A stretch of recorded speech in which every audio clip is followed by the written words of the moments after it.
Selamat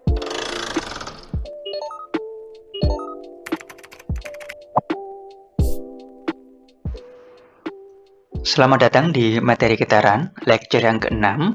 Kita akan berfokus kepada dinamika sistem orde 2. Dalam video kali ini, kita akan membahas tentang mode shape, atau yang juga sering disebut sebagai normal mode, kemudian frekuensi natural di sistem orde 2, kemudian nanti juga ada perbandingan perhitungan antara Newton dan Lagrange, dan diakhiri dengan state space dan fungsi transfer. Ya, jadi nantinya ada dua jenis sistem yang akan kita bahas dalam video kali ini, yang membedakan hanya di mana gaya itu diberikan. Analisa yang pertama, kita akan mempelajari tentang sistem orde 2 sebagai berikut ya, di mana gayanya berada di M2. Nantinya juga ada sistem berikutnya di mana gaya itu berada di M1 ya. Jadi ada dua objek saling terhubung sistem pegas dan damper ya, yang saling bergerak independen begitu. Nah, yang pertama kita akan coba analisa tentang frekuensi natural. Ketika kita ingin mengamati frekuensi natural dari sistem orde 2, ada dua syarat yang harus diperhatikan. Yang pertama adalah bahwa kita harus menghilangkan damping ya, dan juga gaya. Jadi nantinya walaupun kita hitung persamaan kesetimbangannya secara utuh, untuk menghitung frekuensi natural, kita perlu mengabaikan damping dan gaya. Ya, oke. Yang pertama, kita akan coba menganalisa persamaan kesetimbangan dari sistem berikut ya. Karena ada dua orientasi gerak X1 dan X2, maka ada dua persamaan gerak terhadap X1 dan X2. Nah, berikut persamaannya ya. Jadi M1X1 double dot itu sama dengan sigma F. Berapa jumlah gaya yang bekerja dalam sistem X1 begitu ya. Di sini ada FK1 itu sebagai pegas K1. Kemudian FD1 itu adalah damper B1. Kemudian FK2 itu adalah pegas K2 dan D2 itu adalah damper B2 ya. Di sini kenapa negatif? Karena memang gaya pembaliknya itu adalah K1 dan B1, sedangkan K2 dan B2 itu searah dengan F begitu. Nah, untuk yang terhadap X2 di sini berarti F positif dan K2 dan D2 bernilai sebagai gaya pembalik, makanya dia bernilai negatif begitu. Nah, sekarang kita coba analisa lebih dalam lagi tentang persamaan kesetimbangan di sini. Nah, hakikatnya FK1 ya. FK1 itu adalah gaya pegas ya. K1 berarti K1 X1 ya. Kemudian damper berarti adalah B1 X1 dot ya. Di sini dia negatif, kemudian kita lempar dia ke sisi sebelah kiri, maka dia bernilai positif ya. Kemudian FK2 itu hakikatnya dia itu adalah K2 X2 min X1. Itu hakikatnya nilai dari K2 pun dengan FD2, berarti B2 X2 dot dikurangi X1 dot ya. Namun karena dia juga dilempar ke kiri, maka negatifnya itu switch begitu ya. Ya, jadi dia bisa tetap positif begitu, tapi yang di dalam kurung harus kita switch ya. Atau yang juga sering kita dengar ya, itu adalah bahwa kita mengambil X1 karena X1 itu adalah di mana orientasi itu sekarang kita amati, maka dia dianggap positif. Juga bisa demikian begitu. Ya. Namun FK2 itu hakikatnya dia adalah K2 X2 min X1. Ya. Pun dengan ketika X2 double dot ya. Jadi ada FK2 ya. Jadi ini adalah hakikatnya adalah FK2. Ya, karena dia negatif, dia dilempar ke kiri berarti dia menjadi positif. Memang FK2 itu ini natural nilainya begitu ya. Pun dengan D2 adalah ini. Ya. Kemudian F tetap di sisi sebelah kanan ya. Nah, persamaan gerak ini dapat dibentuk ke dalam bentuk matriks. Memang umum juga bagaimana kita desain sebuah persamaan ke dalam bentuk matriks ya. Itu demikian.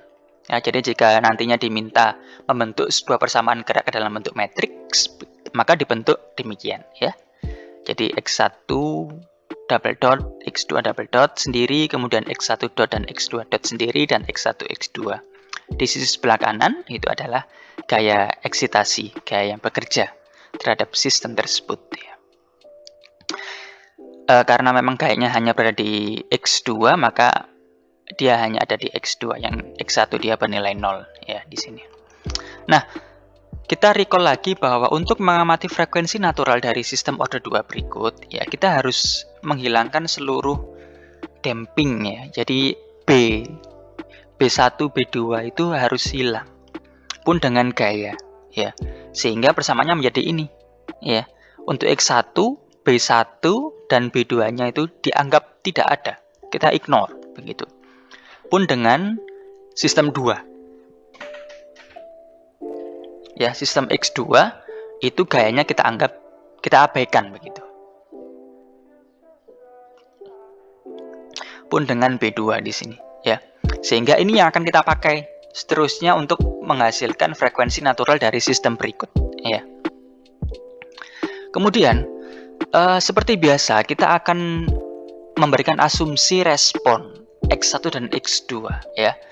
Bahwa X1 itu adalah alpha cos omega T plus theta, X2 itu adalah beta cos omega T plus theta. Kita tidak tahu berapa alpha dan beta. Alpha dan beta itu merupakan amplitudo, dan berapa beda fasanya theta kita tidak tahu, tapi kita anggap beda fasanya itu adalah sama, theta begitu. Ya. Sehingga untuk menghitung frekuensi natural, kita recall persamaan yang tadi setelah kita menghilangkan damper dan gaya, ya. Kita masukkan asumsi ini ya ke dalam persamaan. Ya, kita di sini diperlukan X1 double dot dan X2 pun dengan X2 double dot. Sehingga kalau X1 itu adalah alpha cos omega T plus theta, maka X1 double dot itu adalah minus alpha omega kuadrat cos omega T plus theta begitu. Pun dengan X2-nya beta cos omega T plus theta, maka X2 double dot-nya adalah minus beta omega kuadrat cos omega T plus theta. Sehingga didapatkan sebagai berikut. Ini adalah persamaan setelah melakukan substitusi X1, X2, X1 double dot, dan X2 double dot ke dalam persamaan yang telah disederhanakan. Kita mengabaikan damper dan gaya. Nah, karena sama-sama mengandung cos, maka persamaan ini dapat kita sederhanakan begitu. Kita lempar seluruh cos di luar ya. Sehingga persamaannya menjadi sebagai berikut. Ya, ini persamaan yang sudah kita lebih kompak begitu ya. Bahwa cos kita lempar ke kanan ya. Nah, di sini penyebab nolnya itu adalah yang di dalam kurung siku ya. Yang di dalam kurung siku inilah penyebab nolnya gitu. Karena cos dia bernilai sinusoidal dan dia terus ada nilainya begitu ya. Nah, persamaan ini dapat kita bangun ke dalam bentuk matriks ya sebagai berikut ya. Sebagai berikut. Jadi alpha dan beta kita keluarkan, kita anggap dia sebagai sebuah state begitu. Maka menjadi sebagai berikut. Maka ini adalah K1 K2, K1 ditambah K2 dikurangi omega kuadrat M1. Kemudian betanya itu adalah K2 minus K2. Pun dengan yang di bawah ya. Di sini alfanya itu adalah minus K2. Kemudian betanya itu adalah K2 dikurangi omega kuadrat M2. Nah, untuk mencari frekuensi natural, kita perlu mencari determinan begitu. Sehingga kita mencari determinannya ini ya. Determinan itu adalah simbolnya sebagai berikut ya. Kemudian perkalian silang ya. Perkalian silang dikurangi perkalian silang begitu. Sehingga didapatkan hasil sebagai berikut. Ya. Nah, untuk mempermudah kita berikan sebuah asumsi ya bahwa K1 sama dengan K2 sama dengan K, pun dengan M1 sama dengan M2 sama dengan M. Sehingga persamaan ini menjadi 2K minus omega kuadrat M dikali K dikurangi omega kuadrat M dikurangi K kuadrat begitu. Sehingga hasilnya adalah ini. Ya. Ini adalah bentuk yang lebih sederhana. Nah, kita sekarang mencari akar persamaan ya. Itu dalam bentuk dengan rumus ABC ya. Namun sebelumnya kita membuat asumsi juga bahwa omega kuadrat kita anggap sebagai var theta begitu, sebuah variabel baru omega kuadrat. Sehingga menjadi persamaan berpangkat 2. Kita menggunakan rumus ABC ya. Sehingga didapatkan sebagai berikut ya. Berarti min B ya plus minus akar B kuadrat min 4AC begitu. Menjadi ini. Sehingga ini adalah omega 1-nya dan ini adalah omega 2-nya. Sehingga kita mempunyai dua frekuensi natural. Nah, kedua frekuensi natural ini berkaitan erat nantinya dengan mood shape atau normal mode ya. Nah, apa itu normal mode atau mood shape? Jadi normal mode itu adalah pattern. Ini kata kuncinya adalah pattern of motion. Jadi bentuk atau karakteristik atau gambaran ya dari sebuah gerakan. Jadi kita kan selalu menggambarkan sebuah gerakan osilasi ke dalam bentuk sinusoidal ya, bahwa nanti dia akan berosilasi begitu. Nah, nantinya kalau dia bernilai negatif, berarti mood shape-nya atau normal mood-nya itu dia ke bawah. Kalau dia positif maka dia ke atas begitu. Nah, bagaimana mencarinya? Kita recall lagi persamaan yang tadi ya. Ini persamaan yang sudah kita berikan asumsi tadi bahwa K-nya itu sama ya. K1 sama dengan K2 sama dengan K, pun dengan M1 sama dengan M2 sama dengan M begitu. Sehingga ini bentuknya. Nah, untuk mencari mood shape, kita ambil satu persamaan. Tapi harus konsisten. Kita boleh mengambil persamaan yang atas, kita terapkan untuk omega 1 dan omega 2. Atau kita pakai persamaan yang bawah untuk M1 dan untuk omega 1 dan omega 2. Nah, sekarang kita coba pakai menggunakan persamaan yang atas begitu ya. Kita pakai sehingga 2K minus omega kuadrat M dikali alfa minus K beta sama dengan 0. Sehingga alfa per beta. Jadi mood shape itu adalah alfa per beta. Ya. Alfa per beta ya. Itu adalah ini ya. Nanti pindah ruas, kemudian berarti K per 2K minus omega kuadrat M. Nah, omega inilah yang nanti kita ganti dengan tadi. Kita sudah ketemukan tadi omega 1 dan omega 2. Nah, sekarang kita ganti yang pertama terhadap omega 1. Didapatkan ini, negatif. Sehingga kalau kita pakai frekuensi natural yang menggunakan omega 1, maka pattern of motion nanti dia akan ke bawah begitu. Ya. Kalau kita terapkan dia menggunakan omega 2, maka dia positif, berarti dia akan ke atas begitu. Ya. Jadi kira-kira begitu mood shape atau normal mode itu ya. Kemudian lebih jauh lagi kita juga bisa nanti mencari persamaan dari respon ya. Misalkan juga ditambahkan sebuah asumsi baru ya. Kemudian kita diminta mencari berapa X1 dan X2 ya. Jadi X1 dan X2 itu nantinya akan sama-sama mempunyai persamaan gerak. Nah, itu berapa sih nilainya begitu. Nah, itu dapat dengan bantuan asumsi ini kita dapat mencari nilainya begitu ya. Kita dapat mencari nilainya nantinya berapa alfa 1, alfa 2, beta 1, beta 2 pun dengan theta 1, theta 2 begitu ya. Namun di sini kita tidak akan bahas lebih jauh lagi. Sekarang kita akan move ke state space ya. State space.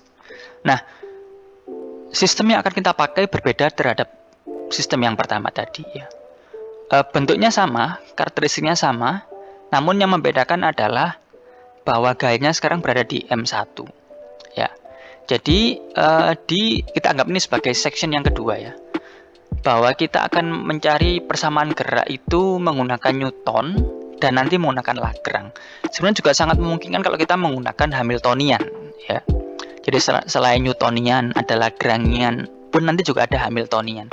Cuman di sini karena keterbatasan kita akan berfokus kepada Lagrangian saja. Karena memang di video sebelumnya juga sudah kita berikan Lagrange. Sekarang kita coba bandingkan bagaimana Lagrange itu ketika bertemu terhadap sistem yang order 1 dan order 2. Dan nantinya juga kita akan bandingkan bagaimana kita membangun state space nanti dan fungsi transfer dengan MATLAB. Jadi sistemnya sama ya, cuman gayanya sekarang berada di M1 begitu ya. Nah, di sini juga besar F-nya diberikan karena kita nanti akan plot di MATLAB ya. Jadi F-nya kita definisikan sebagai F0 sin omega theta begitu. Nah, sistem berikut ya, kita sekarang menggunakan Newtonian dulu ya. Sama seperti di video yang awal bahwa sistem ini itu kita cari persamaan geraknya masing-masing terhadap X1 dan X2. Didapatkanlah sebagai berikut ya. Sama, hanya saja tadi F-nya berada di X2, sekarang berada di X1 begitu ya. Nah, di mana nilai-nilai masing-masing FK1, FD1, FK2 dan FD2 itu adalah ini ya. Ini adalah nilai naturalnya begitu ya. Nah, kemudian kalau menggunakan Newtonian, kita sudah hitung juga tadi di awal, jadi sehingga kita tidak perlu lebih dalam lagi, didapatkan hasil sebagai berikut. Ya, ini adalah hasil Newtonian. Nah, kita bandingkan apakah dengan Lagrangian nantinya itu mendapatkan hasil yang sama begitu ya. Kemudian, nah sekarang saatnya kita menggunakan Lagrangian ya. Jadi formula dari Lagrange itu dapat dituliskan sebagai berikut ya. Ini adalah formula dari Lagrange, di mana EK itu adalah energi kinetik, EP itu adalah energi potensial, D itu adalah disipatif ya, Rayleigh disipatif atau damper yang kita sering sebut sebagai damper begitu saja. Ya, Q adalah gaya yang bekerja ya. Di sini ada lambang parsial karena memang di sini kita turunkan dia terhadap X1 dan X2 begitu. Ada dua respected independent variable X1 dan X2 ya. Karena ada X1 X2 maka kira-kira ilustrasinya sebagai berikut ya. Kira-kira ilustrasinya sebagai berikut. Jadi kita akan turunkan dia dua kali terhadap X1 dan terhadap X2 begitu. Ya. Nah, kita sekarang hitung dulu. Kita perlu mencari tahu dulu berapa EK, EP dan D tadi sebelum kita dapat melakukan turunan parsial terhadap nilai itu. Sehingga kita dapatkan energi kinetiknya sebagai berikut ya. Energi kinetik adalah sebagai berikut: setengah M1 X1 dot kuadrat ditambah setengah M2 X2 dot kuadrat. Ini adalah EK begitu ya. Kemudian EP-nya atau energi potensialnya itu adalah ini ya. Bahwa K2 itu nilainya adalah X2 min X1. Tadi kita sudah jelaskan di awal, natural dari FK2 itu adalah K2 X2 min X1 begitu. Jadi ini adalah FK1, ini adalah FK2 begitu ya. Pun dengan dampernya ya, atau Rayleigh disipatif ya, atau kita sering sebut dia sebagai damper begitu ya. Itu adalah ini ya, ini adalah FD1 dan ini adalah FD2 ya. Naturalnya dia demikian ya. Nah, setelah kita mencari tahu, kita mendapatkan nilai EK, EP dan D. Nah, sekarang kita akan melakukan Lagrangian ya. Kita turunkan masing-masingnya terhadap X1 dan X2 begitu. Nah, kita recall lagi, ini adalah persamaan yang penting ya, sehingga kita mudah untuk mengamati EK, EP, D dan ini adalah persamaan Lagrangiannya. Nah, kita pertama hitung dulu yang pertama ya. Nah, ini adalah unsur yang pertama dari Lagrangian ya. Turunan parsial EK terhadap X1 dot ya. Karena ini terhadap X1 saja, maka X2 dianggap konstan sehingga ini hasilnya adalah 0 begitu ya. Sehingga hasilnya adalah M1 X1 saja ya, karena duanya turun hilang dengan setengah. Baru kita turunkan dia terhadap T karena memang X1 dot X1 itu pasti mengandung T ya. X1, X2 dan X3 X1 dot dan X2 double dot itu nantinya mengandung T masing-masing karena dia berubah terhadap waktu, sehingga dia dapat diturunkan terhadap T karena dia hakikatnya mengandung T begitu. Sehingga turunannya terhadap T itu adalah M1 X1 double dot pun dengan X2 sama ya. Nah, kemudian kita mencari unsur yang kedua, EK. Turunan parsial EK terhadap X1 maupun X2 ya. Karena EK itu mengandung X1 dot dan X2 dot, dia diturunkan terhadap X1 dan X2 saja, maka itu seolah-olah kita turunkan dia terhadap konstan begitu ya. Sehingga hasilnya adalah 0 ya. Hasilnya adalah 0 begitu ya. Sekarang energi potensial ini kita turunkan dia terhadap X1 dan X2, maka hasilnya adalah K1 X1 ini. Kemudian 2 K2, karena ini negatif maka dia negatif di sini, K2 X2 min X1 ya. Pun dengan terhadap X2 ya, ini dia 0 maka ini 2 hilang dengan setengah, K2 karena ini X2 positif dia tetap positif ya, karena tadi X1 itu dia negatif maka dia negatif di sini ya. Kemudian dampernya ya sama. Jadi ini adalah dampernya. Karena memang dia diturunkan terhadap X1 dot, jadi sudah sesuai begitu ya. Kalau dia diturunkan terhadap X1 dan X2 saja baru dia bernilai 0 begitu. Nah, kalau semua unsur ini kita jumlahkan ya, sisi sebelah kiri kita jumlahkan, sisi sebelah kanan kita jumlahkan, maka hasilnya itu adalah sama seperti Newtonian begitu. Jadi itu adalah perhitungan menggunakan Lagrangian ya. Jadi Newtonian, Lagrangian maupun Hamiltonian nantinya itu akan menghasilkan nilai yang sama ya, untuk mencari persamaan gerak dari masing-masing titik X1 maupun X2 begitu ya. Nah, jadi solusi dari sistem yang non homogen. Jadi dikatakan homogen itu ketika sistem itu sisi sebelah kanan itu sama dengan 0 begitu, tidak ada gaya eksitasinya. Maka dia adalah homogen. Namun di sini karena ada F, maka sistem ini disebut sebagai sistem yang non homogen ya. Kalau ada sisi sebelah kanan itu ada nilai, dia tidak 0, maka dia disebut non-homogen, begitu. Ya. Nah, nantinya kita akan coba amati menggunakan state space dan fungsi transfer. Nah, memang dalam dunia kontrol, ya, state space atau ruang keadaan itu merupakan model matematis dari sebuah sistem fisis. Ya. Kita memang jelaskan bahwa sistem fisis itu perlu dimodelkan. Pendekatannya itu adalah model matematis. Dan analisa yang cukup mudah itu adalah state space begitu. Itu adalah sebuah set nanti input, output maupun state ya. Memang input biasanya dituliskan dengan U, kemudian output dituliskan sebagai Y, dan state itu dituliskan sebagai X biasanya. Nah, dan dituliskan sebagai berikut. Ini adalah persamaan umum dari state space begitu. Ya, X1 dot sama dengan AX plus BU. Dot maksudnya apa? Berarti dia itu continuous begitu. Kalau dia hanya X K plus 1, di bawahnya ini biasanya ada dia tidak dot tapi X K plus 1, berarti dia discrete begitu ya. Kalau dia K plus 1 itu berarti dia discrete, kalau dia dot berarti dia continuous begitu.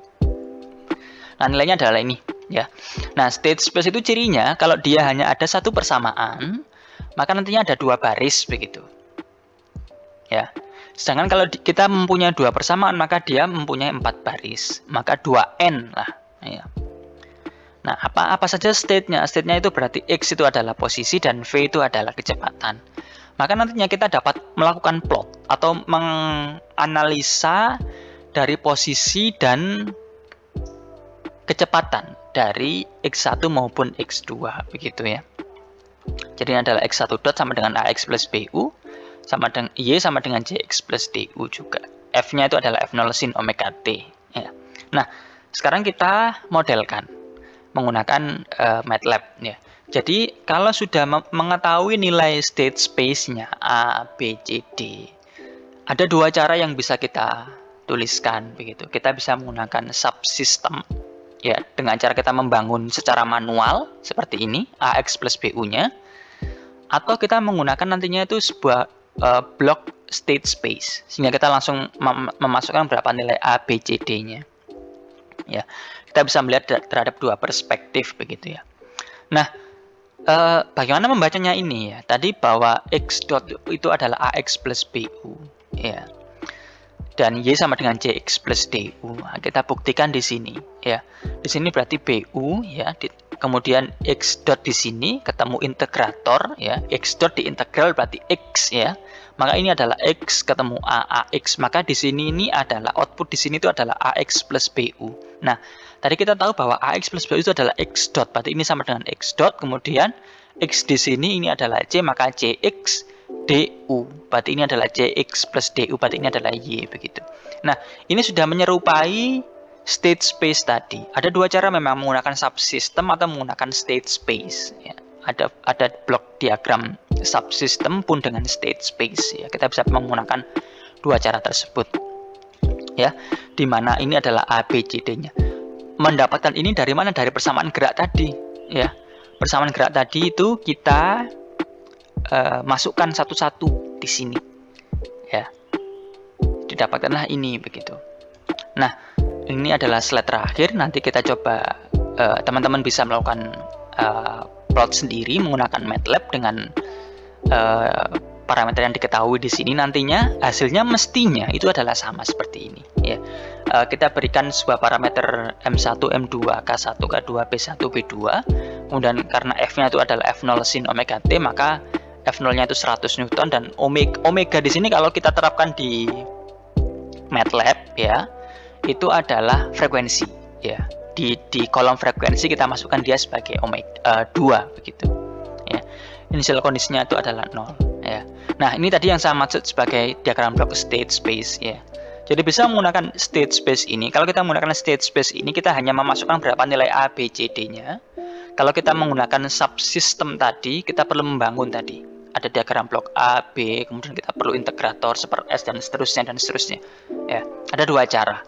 Nah, kalau kita melakukan plot, ya, karena tadi itu F-nya itu berada di X1 saja, maka hanya ada di atas, ya.